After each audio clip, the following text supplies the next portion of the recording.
Welcome to My Two Cents. My name is Chris Davis. I'm a keto carnivore coach, and today I want to go over the current nutrition system in America. So if you live elsewhere, I'd love to hear your comments of any of the struggles that you might be having. So I do have notes here just because I want to make sure I get this correct.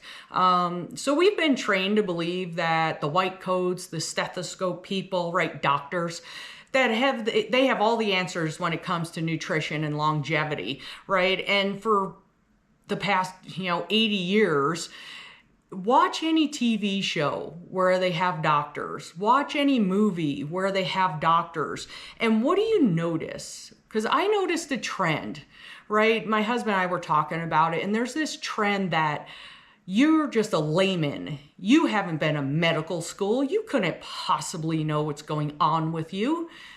I'm the doctor. I'm the one that's done the college, so I know what's best. Now, don't get me wrong, okay? I am not a Ben Carson. I could not do neurosurgery, or maybe I could. I don't know. I haven't tried. But that's not what I'm talking about. Okay, I'm not talking about the specialists that go in there and perform a 14-hour surgery. Okay, I'm talking about the family physician that you're looking at that's 60 to 100 pounds overweight, possibly a diabetic, possibly has heart disease, and they're trying to tell you some drug that you should be going on. And so we've been programmed that the doctors have the nutrition information, and they don't. Right? If you watch a lot of doctors on YouTube that are making content, right, they talk about how they got maybe 2 weeks of nutrition. And so there's some things that I want to go over. And this is just, one layman talking to another, and putting it in terms that people understand, because they do love using fancy terms, right? And so that's where we're going to start, is the terms that they use, right? For example, they did an observational study, an epidemiological study. Okay, well, what does that mean? It means that they watched people, right? They didn't change anything. They just watched them, and then they tried to make inferences about how they were living, what they were eating, what they were doing, and how that potentially may have caused disease. Now, these show correlations, but they do not show causation. And so they're very weak. I mean, if someone asked you, what have you eaten for the last year? How likely are you to be able to give an accurate answer? Even if they asked you, what have you eaten in the last week? Most people would struggle with that. Okay, so that's number one. Okay, then they say, well, it's a cohort study. Well, what the hell does that mean? Okay, well, that's a group of people that they follow over time. A cohort is a group of people. So a cohort study is a group of people that they follow over a length of time, and that length of time can be different based on whatever they're doing.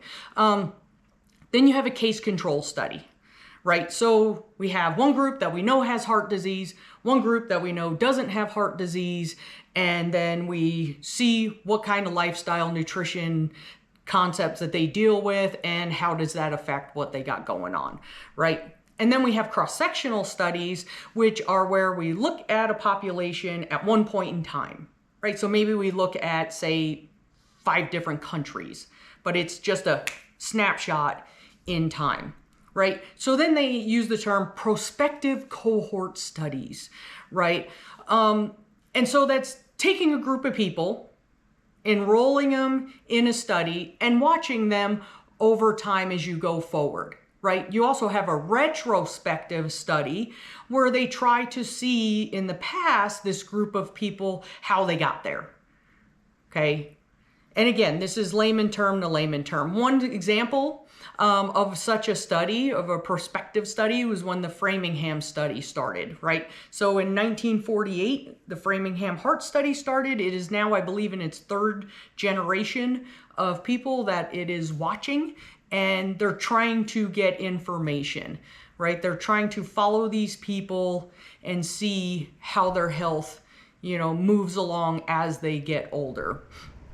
Okay, so again, you have confounders as well, right? So for example, they say that eating red meat causes heart disease, right? Which they have proven there's no causation to that claim. But when you're looking at the study, some of the confounders are vegans generally don't smoke. They don't drink as much, right? They're more likely to potentially be more mobile, right? Because they kind of lump us meat eaters in with the people that are on the standard American diet, right? We're kind of just, you're either vegan, vegetarian, or everybody else. And so it's not really an accurate measure. And so there's confounders, you know, how much pollution are you sucking in? Are you a concrete kid and you live, you know, in New York City or Los Angeles, you know, are you like me and you live more remote and there's nice clean air out here? Do you smoke? Do you drink? Do you exercise, right? Those are all things that they try to take out, but let's face it, that's impossible to take out. So then we have interventional studies. So interventional studies is where they actually change something, right? So the best one is a randomized controlled trial.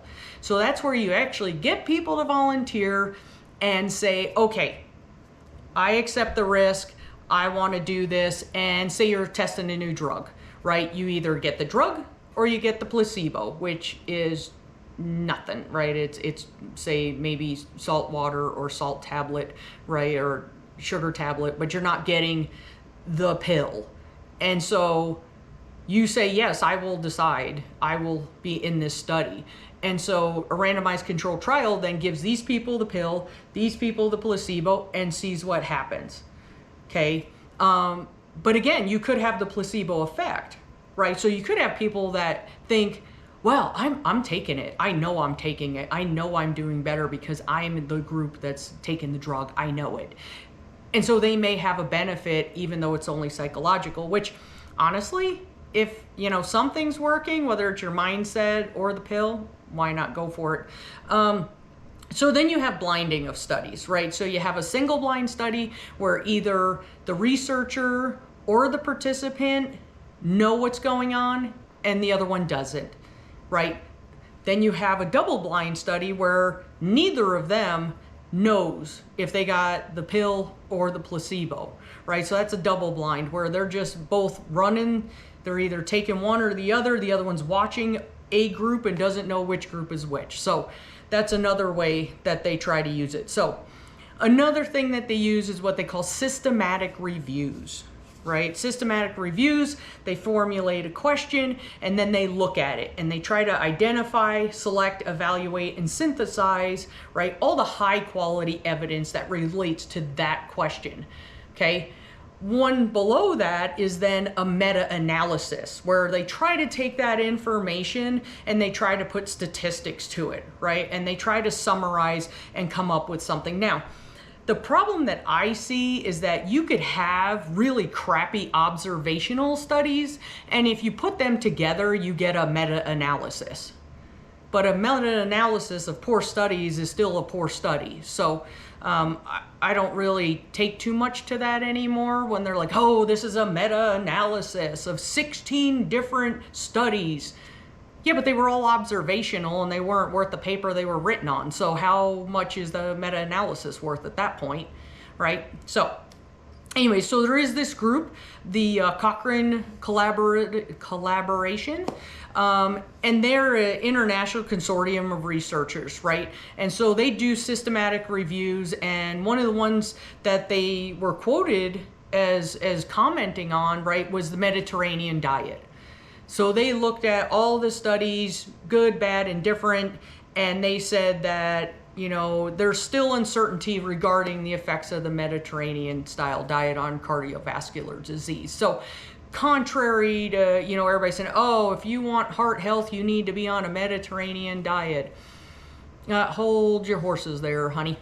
It's not that clear cut. So if you hear people, right, using the term, oh, it's a meta-analysis of prospective cohort study, right? So they took cohort studies, which is groups of people that they selected and then watched going forward, and then they took all those studies and put them together. So that's all that means, okay? It's not as fancy as it seems like. And again, observational studies, epidemiological studies, they're not worth a whole lot, at least in my eyes, because again, can you remember what you ate last week, let alone 12 months ago? Especially when they count a full hamburger with fries as meat and they count lasagna as meat. Like, sorry, I don't do noodles, I don't do sauce, I don't do patties, I don't do veggies. So your version or their version of meat and what the actual version of meat is, right? It had eyes on it, came from something that had eyes on it, is totally different. So with that being said, let's go over how did we get here, right? How did we get to this state where we have so many metabolically unhealthy people in our country here in America? Okay, again, this is my 2 cents, and based on the research, this is what I have come up with. So in 1862, right, the USDA was created. Now, U.S. Department of Agriculture, I can't imagine them telling you to stop eating bread, right? They'll lose money if you stop eating grains, if you stop eating wheat, if you stop eating all that. And their annual budget this year was $213 billion. Yes, with a B. $213 billion was the budget for the USDA. That's based on their own website. So then in 1863, this gal, Ellen G. White, she's one of the members of this early, I don't know if she was, I believe she was one of the originals of the Seventh-day Adventist Church. She had a vision from God saying that everybody needed to be vegetarian at least, if not vegan, in order for him to come back. When she was writing her book, her scribe was John Kellogg. Okay, he was about 12 years old, and he scribed the book for her as she was dictating to him. So he started in 1876 the Battle Creek Sanitarium. Now, don't get me wrong, I think he was trying to do great work, right? So the rumor is, because let's face it, I wasn't alive then, contrary to what some of my old students think, they were selling rotted meat. So the story goes, right? So people were getting sick, right? Because we were not designed to eat rotted meat. And so he came up with the concoction of bran and such that was helping people feel better. So I truly believe that he was trying to do right by the American people. But it just got out of hand. So in 1880, right, Sylvester Graham came out with the graham cracker, and you know, they're starting to look at, okay, maybe we don't need meat as much. So in 1905, a gentleman by the name of Stephenson, I'm not going to butcher his first name, so he joined an exploration to live with the Mackenzie River Inuit tribe, right? So that tribe is meat eaters, right? They don't really have access to fruits and vegetables. They live up way north, and so he went to live with them. And there is a video of him talking about how he never felt better in his life than when he was on a meat-only diet. And so in the 1820s, him and his partner in crime there, I guess, Anderson, they said that they would participate in a 1-year experiment. So an N of 2, right? Not a huge study, right? 2 dudes. And they allowed them to confine them for, I believe Anderson was 3 months and Stephenson was a month, and they weighed everything, they checked everything, they did like literally an experiment, which they frown on nowadays. And then the whole rest of the year they did testing and everything, and they found they didn't have scurvy. Stephenson's gingivitis went away, right? He felt great. They both felt great. In 1935, he did publish a book called Adventures in Diet. I think is one of the first meat eater books. So it was interesting though, because it was so successful that they didn't think to, or couldn't, because my guess is they were silenced, that they didn't try to find 1,000 people to try this, right? Or just go up to the Inuit people and talk to them, right? Because it was successful. So in the 1950s, right, the Sugar Research Foundation identified a strategic plan that said, you know what, if we get people on low fat, Well, they're going to have to replace that fat with something, and we could replace it with sugar. Okay, so that was one of the first times that it's identified that the sugar industry was purposefully trying to make money. Right, and let's face it, that's what all this comes down to, is the almighty dollar. And so in 1958, right, if you remember the Ansel Keys, some people say it was a 6-country, some people say it was a 7-country study, right, looking at saturated fat and cholesterol in relation to heart disease. Main issue with that is it was actually 22 countries, and so he picked and chose what he wanted as the answer. And when it was found out, it was never redacted, it was never retracted, they just kept going with it, right? So in 1967, it's noted that the Sugar Foundation, again, paid off 3 Harvard researchers to publish a review on the sugar, fat, and heart disease link. And obviously, they said that fat was the problem and not sugar. That wasn't even proven. Right? It wasn't even proven. So how much can you really trust the Harvard researchers at this point? In 1972, you had Rob Atkins, right? His book came out, The Atkins Diet. There's a bunch of people that are like, oh, well, he died of his own diet. And in my research, apparently he had some kind of viral infection that he couldn't shake. And that was the point of his heart disease and demise. Besides the fact, I also heard that he slipped on the ice and banged his head, and that's actually what killed him. So I couldn't get clear understanding either direction on that, but his doctor is noted as saying that it was not his diet that caused his death. So in 1992, right, we had the food pyramid. Right, and it was based off of Sweden's 1990s version, where they're telling you to have, 6 and 7 servings of grains and 4 or 5 servings of fruit, and keep that saturated fat down, which I always found fascinating because they never talked about people laying off coconut oil. Right, coconut oil is mostly saturated fat, so if we're going to demonize red meat saturated fat, shouldn't we do the same with coconut oil? Food for thought.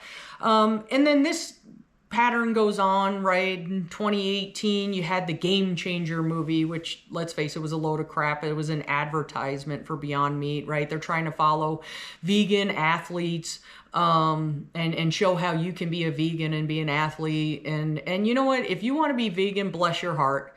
Really, really. I wish you the best, but you have to supplement. Right? You can't get B12. You can't get enough D2 or K2, D3, right? Iron, contrary to the popular Popeye belief that you just have your spinach, 2 to 10% of the iron in spinach is absorbable by humans. So, if you want to be vegan, bless your heart, but that movie was not truthful because it doesn't look at true meat eaters, right? It looks at people on the standard American diet, right? That are eating Kellogg products and Post and Nabisco and all the other crap processed factory food. It's not looking at people that eat cow, right? They eat chicken, they eat fish, they eat pig, and that's it. So we haven't really had a true carnivore study, which if you look online or YouTube, right, there's tons of people that they're 10, 15, 20 years and all they've eaten is meat and they haven't had to go to the doctor. So take that for what it's worth. So we are fighting an uphill battle, right? We are trying to make this work. We have to work hard to get past all the lies that have been told about consuming meat.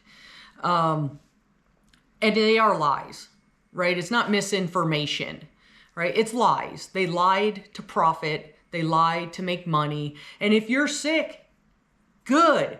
Because if you're sick, they fed you the food that made you sick, and then they can sell you the pill that supposedly makes you better. And that's really what it comes down to. If I can make you just sick enough to need a prescription, or 2 or 3, I can make a lot of money off of you.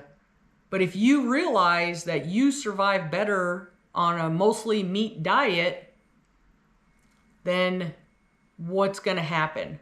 Well, you won't need them. Right? You won't need all the bagged food and boxed food, and you won't need this pill and that pill because you'll feel good. So consider that. Again, I'm a layman, right? I went when I was 17, enlisted in the military and served my country. Going to college wasn't a thought.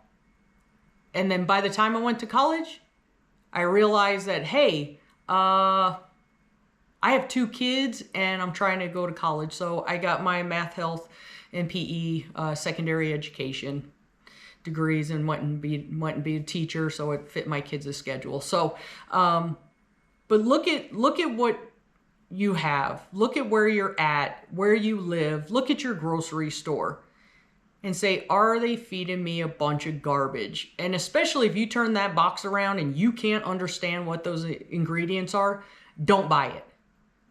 Right? Mine's easy. Mine is cow. 80%, 90% of my nutrition is cow. It's a piece of meat on a slab, end of story. And it tastes great, and it doesn't get old, and it doesn't get tiring. So, my fellow carnivores, ketovores, ketogenic people, we need to speak up and we need to speak loudly. We have been lied to, and we need to stop it. We need to help get the word out that eating red meat is not the problem. The problem is the processed factory food that you can't identify the ingredients that have a bunch of sugar in them. So that's my rant for today. Hopefully you learned something. Feel free to like, subscribe, comment, and I wish you a blessed day. Take care.